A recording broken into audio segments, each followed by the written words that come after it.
Delegating. It's a topic every manager knows about. Delegating is essential, especially when you've got tons of things to do, but not enough hands to do it with. You've only got two. You might as well delegate it if you can. The topic of delegating comes up quite a lot in my leadership training and coaching, and managers wonder, how can I do a great job of delegating work to my subordinates? If you have resources at your disposal to engage on projects, it's definitely something you want to consider. A company I once trained said, "Phil, we don't have people to delegate to." I said, "Why don't you get some interns? They could benefit from having your name on their resumes, having your name and stamp of approval on their endeavors. You could benefit from having more hands to give work to, especially work that you feel could be handed off to someone else, equipped to handle it, but not necessarily having a high position, such as yours or your peers." So when we talk about rules for effective delegating, we're talking about the smooth and efficient handoff of assignments and endeavors that you feel are getting in the way or could best be handled by someone else. The tips that I've got for you are from an awesome book by Curtis and Manning. You definitely want to look into it. So one of the ways we delegate is, of course, to share power.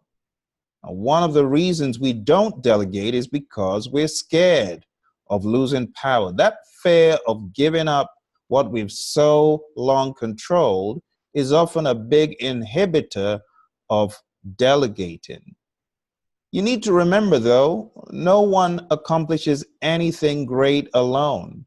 So trying to do stuff all by yourself might land you in big trouble. You might find out that you've taken on more than you can chew, and you might be struggling in accomplishing those goals or deliverables.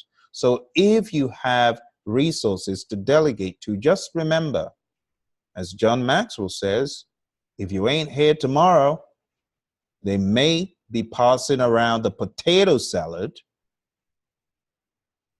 at one's funeral.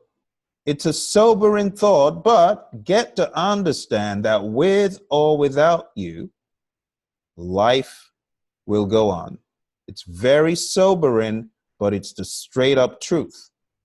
People are often used to saying, "Oh, Phil, without you, what would we have done?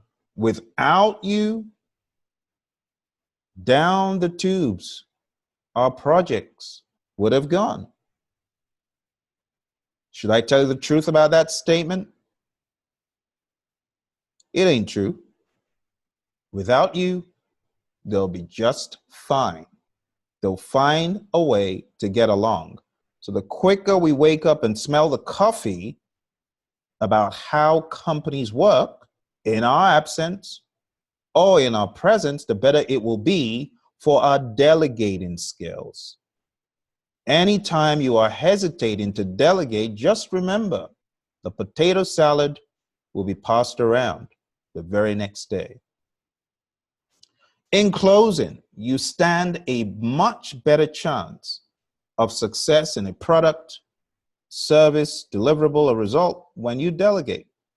Teamwork makes the dream work. If you have dreamt of accomplishing something big, you got to begin to build the dream team to make it happen. And if you build the dream team to make it happen, you better get ready to let it fly. Don't hold on to the kite strings, but hand it off to a team member so that you can work on the next kite. It's your friend Phil here, keeping it real for you. Delegating 101. I look forward to seeing you in the next video.